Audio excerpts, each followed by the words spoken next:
Hello বন্ধুরা, কেমন আছো? আশা করি সবাই ভালো আছো। সবাইকেই বলছি গুড মর্নিং। দেখো চান টান করে রেডি হয়ে গেছি। দেখো এখন পুজোর কাজে যাব। ওখানে সব গুছিয়ে টুছিয়ে রাখতে হবে। আর দেখো এখানে রান্নার লোকও চলে এসছে।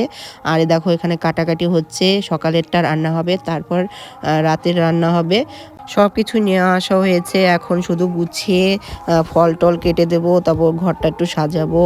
বৃষ্টি একটু আলপনা দিয়ে দেবে, ঘরটা একটু সাজিয়ে আলপনা দেবে, দেখতে আরো সুন্দর লাগবে। দেখতে আগের ভিডিওতে তোমাদেরকে দেখিয়েছিলাম এই স্টাইলগুলো লাগিয়েছে, দিনের বেলায় দেখতে আরো সুন্দর লাগে।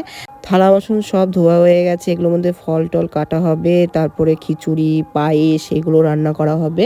আর দেখো বৃষ্টি কি সুন্দর আলপনা দিচ্ছে, ঘরেও দিয়েছে।